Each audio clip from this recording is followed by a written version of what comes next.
Merci beaucoup. Donc, je vais vous parler de cette Société des concerts de Versailles qui est créée le 5 novembre 1936 et qui donne sa première saison entre le 31 mai et le 17 juillet 1937. Les trois principaux fondateurs sont Gustave Cloès, chef d'orchestre, je ne sais pas très bien comment on prononce son nom, mais chef d'orchestre de l'Opéra Comique, des concerts Poulet, de Radio Paris, ancien musicien de l'école d'artillerie de Versailles, ce qui a son importance. Claude Delvincourt, Grand Prix de Rome, et à l'époque, il est directeur du Conservatoire de Versailles. Deux autres personnages importants pour nous, c'est le général Eugène Girard, commandeur de la Légion d'honneur, et surtout Henri Sarlit, 1885-1956, dont j'ai pas de photo non plus, qui est ancien musicien du Génie, ex-chef d'orchestre des établissements Pathé et Aubert, du casino municipal de la Bourboule, de l'Harmonie des chemins de fer. Il avait travaillé pour le casino de Dieppe, il était maître de chapelle à Saint-Nicolas-d'Igny, clarinettiste, et il est le secrétaire général et l'âme de cette société qui disparaîtra avec lui. Le noyau dur, c'est essentiellement donc le chef d'orchestre Cloès et Sarlit. Ils se sont connus à l'armée et probablement aussi avec Girard, mais je n'ai pas pu le vérifier. La création de cette société, donc en 1936, intervient 3 ans après les fêtes du bicentenaire de la disparition de Couperin, qui avait suscité une polémique importante dans la presse, à laquelle de nombreuses personnalités du monde musical furent mêlées. C'est un grand article du journaliste influent Henri Malherbe dans Le Temps qui a inauguré cette polémique. Il y dénonce la modicité et l'insignifiance des manifestations organisées pour le bicentenaire de la mort de Couperin par rapport à celles qui célébrèrent les anniversaires des grands compositeurs germaniques tels Wagner, bien sûr, mais aussi Haydn, Brahms, Schubert et Beethoven. La polémique laisse percer d'importantes dissensions concernant l'appréciation de la culture nationale. Elle vise notamment de nombreux musicographes attachés à la Société française de musicologie qui considéraient la musique française bien en dessous de la musique germanique et la musique française qu'ils jugeaient facile et aimable, mais manquant de profondeur. Les fondateurs ont tous autour de 50 ans. Ils ont acquis une certaine réputation, des honneurs. Ils sont à un stade de leur carrière où il ne s'agit pas de rechercher une reconnaissance, mais plutôt de réaliser un grand projet. Et ce projet, c'est celui, il l'explique de manière très claire, de créer un Salzbourg français ou un Bayreuth français à Versailles. Pour eux, c'est une question de prestige national et les statuts de la société expliquent les objectifs et les réalisations qui permettront d'atteindre ces objectifs. Donc vous voyez ici la recherche, l'étude et l'exécution publique des œuvres musicales anciennes écrites pour être créées à Versailles ou ayant figuré dans le programme des fêtes, spectacles ou concerts donnés au château ou dans les parcs de Versailles, etc. Petit b, l'exécution publique des œuvres de musique moderne ou contemporaine déjà créées ou inédites, composées par des artistes français. Petit c, l'organisation de spectacles lyriques, de concerts de musique ancienne et moderne, de reconstitutions historiques d'opéra, opéra comique, comédie, ballet, réception, bals, expositions et conférences dans divers lieux et salles de la ville et du domaine pendant la durée de l'exposition de 1937 et ensuite, etc. Petit d, la création et le fonctionnement régulier et permanent à Versailles d'un orchestre, d'une harmonie et d'un orchestre d'instruments anciens, composé de tous les instrumentistes de talent nés dans l'arrondissement de Versailles, y demeurant, y ayant demeuré ou ayant fait leurs études musicales ou leur service militaire dans l'une des musiques de la garnison. Petit c, l'organisation éventuelle de concerts populaires gratuits. Ça c'était petit e, pardon. Petit f, l'offre du concours rétribué de son orchestre, etc. 3 points. Alors, précisons déjà que tous ces objectifs ne seront pas atteints, notamment en ce qui concerne la musique contemporaine, puisque la société, assez rapidement, se spécialise dans la musique ancienne. C'est la même chose aussi pour les concerts de musique populaire qui n'ont jamais eu lieu. Mais 3 points sont importants. Le premier, c'est la question versaillaise. Ces fondateurs considèrent Versailles comme un lieu de mémoire où se cristallise l'identité française, mais Sarlit insiste. Il s'agit évidemment de créer un Salzbourg français. Il explique dans un grand article qui s'appelle « Versailles, pèlerinage d'art français ». Et surtout, il s'agit d'affirmer cette identité qui est catholique, conservatrice, avec des affinités plutôt fortes avec les conceptions historiographiques de l'action française. Et les conceptions historiographiques de l'action française concernent évidemment la conception du grand siècle comme le champ privilégié de la controverse politique. Je rappelle que Maurras a écrit Louis XIV et la France, essai de la grandeur qui dure, 1936. D'un point de vue artistique, il s'agit de promouvoir une école de Versailles. Et c'est à cette époque-là que le terme, qui fera fureur, si j'ose dire, apparaît. École de Versailles comme la quintessence de la culture et de l'identité française. Sarlit est sans cesse en lutte auprès des pouvoirs publics pour l'utilisation de lieux emblématiques de Versailles, le théâtre Montausier, mais aussi l'enceinte du château, l'opéra du château de Versailles, qui était géré par le Sénat et qui n'arrivera jamais à obtenir, la salle et le péristyle du Grand Trianon, la chapelle, qui dépendait du ministère de l'Éducation, section des Beaux-Arts à l'époque. Et le fait que le domaine ait été de moins en moins facilement accessible au cours des années explique aussi la disparition de la Société des concerts. Ça, c'était le premier point. Deuxième point, placer au centre la recherche musicologique. Et notamment avec un comité technique de documentation des concerts de musique ancienne et religieuse, dont vous voyez ici les principaux membres, ils étaient 8. Mais dans ces membres, nous avons Henri de Curzon, bibliothécaire de l'Opéra Comique, Amédée Gastouet, qui était alors président de la Société française de musicologie, membre de la Commission vaticane de musique religieuse et professeur à la Schola Cantorum, Paul Brunold, archiviste paléographe, organiste à Saint-Gervais, professeur à la Schola Cantorum, et membre de la section des orgues de la Commission des monuments historiques, et Norbert Dufourc, organiste de Saint-Méry, rapporteur de la Commission de restauration de l'orgue de la chapelle de Versailles, Alexandre Sellier, organiste de la Société Bach. J'ai mis Alexandre Sellier. Vous voyez que Norbert Dufourc est d'ailleurs le plus jeune d'entre eux. Donc, ces musicologues, évidemment, contribueront à préparer les œuvres, à les choisir pour les concerts. Troisième point, il s'agit d'une œuvre militante. Et on ne peut que être fasciné par l'énergie qu'a développée Henri Sarlit, cette énergie, cette combativité, cette opiniâtreté pour défendre sa société. Et donc j'ai pu consulter une grande partie de la correspondance et des archives administratives de la société qui sont à la bibliothèque municipale de Versailles, et on voit dans l'esprit de Sarlit une réflexion stratégique toujours en mouvement, notamment pour activer des réseaux et trouver des appuis, avec l'idée de créer une grande saison nationale d'art français qui rassemblerait tous les arts. Et il va presque arriver à son but, mais il y aura des discussions pour savoir si cette société ne peut pas être installée à Strasbourg. Et là, pour Sarlit, ce sera vraiment trop d'installer à Strasbourg une société nationale d'art français. Ce sera inadmissible. Mais ça ne se fera pas, en tout cas, pas sous la forme qu'il avait rêvé, c'est-à-dire une réunion de tous les arts pour une grande saison nationale d'art français. Il active des milieux politiques, conservateurs, il active des milieux aristocratiques, et on a une lettre conservée dans les archives du Fourc au Mans, où il explique qu'il se bat avec la mairie de Versailles pour obtenir une subvention, cette mairie de Versailles qui est quasi communiste, ce sont ces termes, c'est bien connu.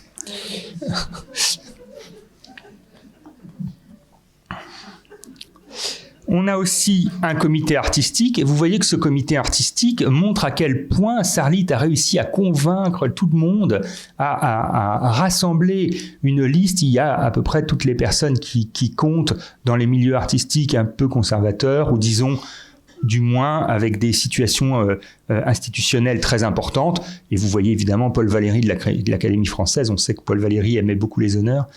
Et vous avez d'autres personnalités très importantes, Patrice Bonnet, architecte en chef du gouvernement, conservateur des domaines nationaux de Versailles et de Trianon, qui lui posera d'ailleurs beaucoup de problèmes. Donc on est surpris de la différence du décalage plutôt, entre cette liste de noms et la correspondance adressée à ces personnes qui, bien que faisant partie du comité artistique, ne cessent de mettre des bâtons dans les roues de la société. Wanda Landowska, etc. Ce comité artistique, d'ailleurs, et le comité de haut patronage qui suit, vous voyez, il y a le président de la République, seront d'ailleurs condensés dans ce qui deviendra le comité de propagande à partir de 1940. Et Sarlit compte beaucoup sur son comité de propagande. En dépit donc de ces multiples difficultés sur lesquelles je ne vais pas m'étendre aujourd'hui, la société propose plusieurs saisons, 3 saisons de 1937 à 1939, 3 saisons qui sont vraiment un grand succès, ou en tout cas dont on parle énormément dans la presse. Il y a un nombre d'articles qui est incroyable. Ensuite, il y a des saisons entre 1741, la dernière que j'ai trouvée c'est 1753, mais il y a certainement eu des interruptions. Ces concerts rassemblent des pièces de clavecin et d'orgue, et là on a vu tout à l'heure, il y a une tradition aussi de pièces de clavecin, d'extraits de petites pièces, d'opéras, de cantates, avec des pièces plus importantes, le prologue d'Idoménéo, tout Dardanus de Rameau, et puis surtout des motets à grand chœur, de Lully, de Lalande, de Bernier, de Blanchard et de Rameau. Je vous ai mis cet exemple simplement pour souligner aussi la dimension musicologique qui est très présente dans les programmes. Il y a des programmes où c'est encore plus développé que ça. Chaque pièce est présentée avec un texte dont on a le signataire, qui est en général un membre de la Société française de musicologie. L'accueil de la presse donc est plutôt favorable. Il y a énormément de contrevus. Dans Le Jour, dans Beaux-Arts, c'est Kerouac qui écrit dans Beaux-Arts et qui soutient. Vous avez Sauguet qui écrit dans Le Jour, Henri Sauguet, Lyon Soir, Cyrano, L'Époque, L'Art musical, etc. La presse locale, évidemment.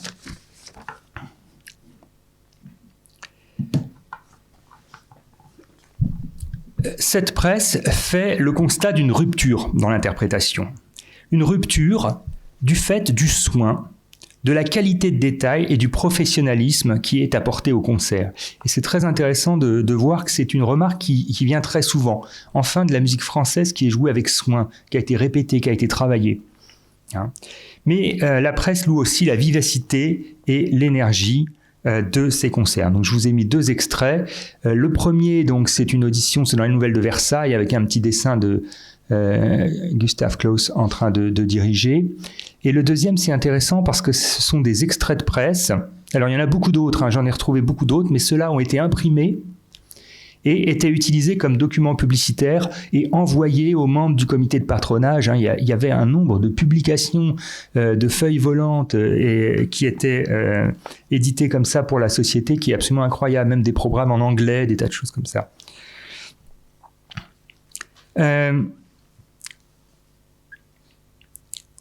La rupture dont je parlais est revendiquée par Sarlit. Il cherche, et je le cite, le vrai style du répertoire versaillais et veut travailler pour l'élite de la nation. C'est un aspect très important, notamment quand on sait que les concerts de musique populaire n'ont jamais eu lieu. Et il le dit très bien, je ne travaille pas pour le peuple, je travaille pour l'élite de la nation. Et il n'a cessé aussi d'intervenir publiquement pour marquer la différence des concerts de Versailles avec ceux des autres ensembles, particulièrement lorsque la presse associait les concerts de Versailles à ceux d'autres ensembles dans la grande saison nationale d'art français qui était son grand projet. Et parfois la presse se trompait et considérait par exemple que les concerts de musique historique faisaient partie des concerts de Versailles, et là il prenait la plume de manière assez rageuse. Donc il y a vraiment une manière de se positionner dans la rupture. Mais ce sont surtout les motets qui sont salués comme une véritable révélation, et le terme revient très souvent. La musique religieuse française, c'est une révélation, c'est une découverte pour le public qui les entend pour la première fois et qui les entend à la Chapelle Royale. Alors, je vais poser donc 2 questions. Je vous mets quand même les 2 extraits là. Ces maîtres qu'on ne joue point, qu'on joue peu ou qu'on joue mal, et qui cette fois étaient donnés avec des soins attentifs. Et la Nouvelle de Versailles me semble plus intéressant. Monsieur Cloetz, en le conduisant de façon si vivante, nous a sans doute révélé la vraie interprétation de la musique classique du XVIIIe siècle. Rien de guindé et de solennement emphatique, mais de l'élégance, de la souplesse, toutes les caractéristiques de cet art français par excellence. Nos meilleurs critiques ne la réclamaient-ils pas ainsi depuis bien des années? Et c'est un débat qui dure depuis le début des années 30. Ce fut une joie et une révélation. Et cette opposition entre le guindé, l'emphatique et l'élégance et la souplesse me semble quelque chose d'extrêmement intéressant dans l'esthétique de l'interprétation. Mais je vais en reparler évidemment. Donc, moi, je me demande comment peut-on appréhender la réalité sonore des concerts de la Société à ses débuts. Je parle vraiment des années 37-39, et particulièrement des motets à grand chœur. Alors, il n'y a pas d'enregistrement, il y a des émissions de radio. Donc, j'ai retrouvé un certain nombre de mentions de diffusion radiophonique. J'ai fait une enquête auprès de l'INA qui m'a pris beaucoup de temps pour m'entendre dire que tout a été détruit, et notamment les émissions qui s'appelaient les Dimanches de la famille dans les années 40, qui était une émission vraiment dans la droite ligne de la pensée maréchaliste, où on apprenait aux enfants ce qu'était la belle culture française. Il y avait des extraits des concerts de Versailles qui étaient donnés, tout ça a été détruit. Donc la première question, comment peut-on appréhender la réalité sonore des concerts de la Société? Et la deuxième question, en quoi cette esthétique pouvait correspondre à l'imaginaire du grand siècle, propre aux promoteurs de la Société des concerts de Versailles, c'est-à-dire l'imaginaire d'une monarchie Louis XIVe, d'un catholicisme gallican, d'une identité nationale, de la grandeur. Alors je vais le faire avec deux exemples. Le premier, c'est une partition de Blanchard. C'est une partition qui a été utilisée par la Société pour un concert de juin 1939. Elle est copiée par Gastouet. Et il y a toute une correspondance dans les archives de la Société française de musicologie sur cette partition. Donc on sait que c'est celle-ci qui a été utilisée. La question des tempi d'abord. Donc je vous montre, c'est le Magnificat de Blanchard. Et voici donc les indications qui figurent sur la copie Gastouet. Noir 72 pour le numéro 4, le récit de haute taille. Bon, c'est pas une œuvre qu'on a en tête forcément. Peut-être certains d'entre vous, mais Isabelle sans doute. Mais donc la noire à 72, la noire à 120, noir 120, noir 116. J'attire votre attention sur deux choses. La première, c'est le fait qu'une interprétation qu'on dirait historiquement informée, c'est l'Orchestre Les Passions, c'est un beau disque, très franchement. Et là, on a des contrastes qui sont beaucoup plus appuyés. Donc, c'est un élément qui est intéressant. Si on veut avoir une idée de ce que ça donnait d'un point de vue sonore, il faut imaginer des contrastes de tempi beaucoup moindres, vraiment moindres. Et surtout, le sicut, le coutou ceste, qui est un petit trio très léger, comme on écrit depuis Lalande, à trois temps, presque dansant. Là, on est à noir 116, il y a une différence de tempo qui est vraiment extrêmement importante. C'est-à-dire que là, la manière dont on joue ça maintenant a plus rien à voir. Deuxième point. Alors, je vais montrer ça rapidement. Voilà quelques différences. Vous avez ici l'orchestre à gauche, l'orchestre typique, donc à 4 parties de l'époque, avec des dessus de violon et 2 parties intermédiaires, 2 parties de haute contre, haute contre de violon, taille de violon. Eh bien, évidemment, là, il n'y a pas de clé d'ut 4, il n'y a pas de clé d'ut 3, donc pour le transcripteur, il n'y a pas d'alto.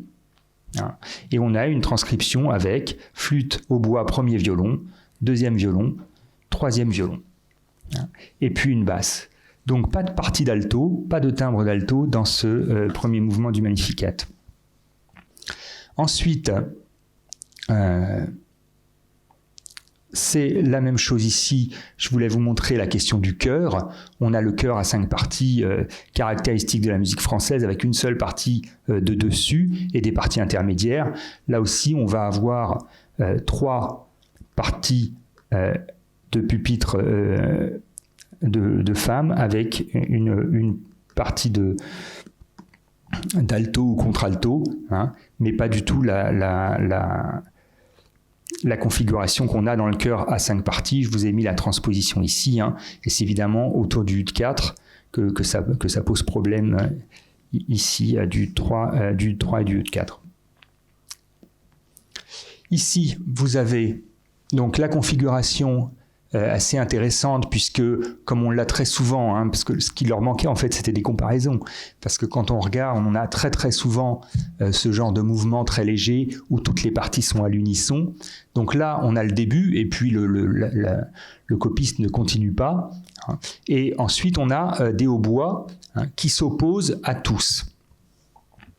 Ça, opposition hautbois tous. Et puis le troisième partie sur laquelle j'attire votre attention, c'est ici, parce que là, on n'a pas de basse, hein, pratiquement juste ça ponctue. Et puis ici, au contraire, on a tous avec une partie, et puis la basse avant que la voix rentre. Là encore, on a des adaptations, et évidemment, là, ça fonctionne à peu près. Il écrit d'ailleurs avec une partie de sol 1 hautbois qu'il sépare, puisqu'il a vu qu'il était écrit hautbois sur la partie, et c'est la partie des sol 1 premier violon ici. Ici, il met bien, comme il les a notés ici, les hautbois, avec donc ça fonctionne à peu près. Mais après, ça pose vraiment des problèmes. C'est-à-dire qu'ici, on n'a plus du tout la différence entre les plans sonores de la symphonie ou du petit chœur d'instrument, hein, c'est-à-dire de hautbois ou éventuellement de violon et la basse continue légère. On a tout le monde joue ici, et ici, tout le monde joue aussi, alors que c'est doux. Hein. On a les deuxièmes violons qui doublent les premiers violons de la même manière.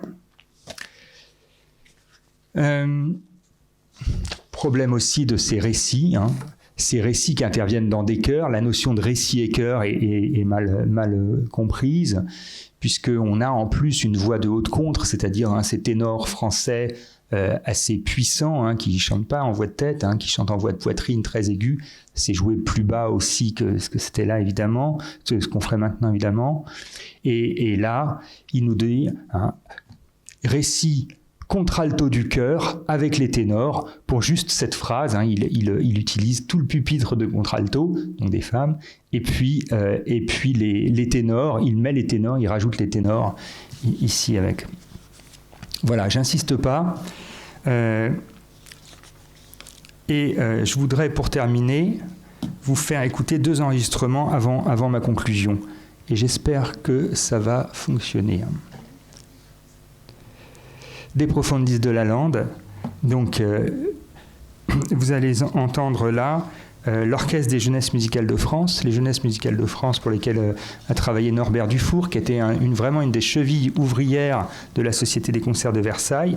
La direction est de Jean Giraudot. Jean Giraudot, il a été chanteur, il a fait ses débuts à l'Opéra Comique avec Gustav Kloss, et après il a remplacé très souvent Gustav Kloss à la direction. Donc c'est la filiation directe, hein. Et la soliste est une des solistes qui jouait aussi dans les années 39. Elle a joué, non pas à partir de 40-41, elle a commencé à chanter dans les motets avec Gustav Kloss. Donc là, on a une équipe qui est dans la continuité, hein, dans l'héritage de la société telle qu'elle fonctionnait dans les années 37-39. C'est un enregistrement de 56.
je vous fais écouter la même chose par Marcel Couraud. Marcel Couraud, qui a enregistré de la musique de la Renaissance, enfin qui a joué de la musique de la Renaissance, mais surtout qui a pris la direction d'orchestre avec Charles Munch, et qui à partir de 1954 a dirigé l'orchestre de Stuttgart.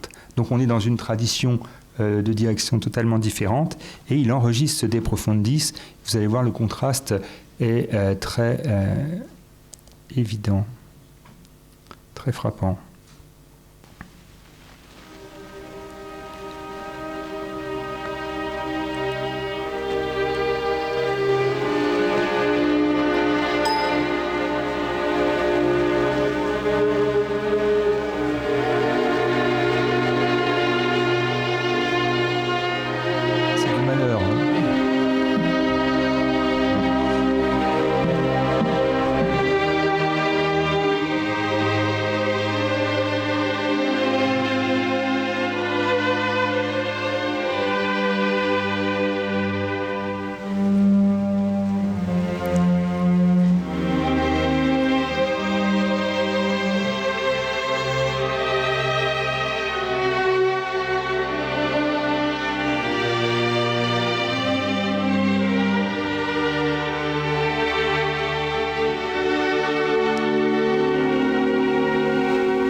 Je vais arrêter là.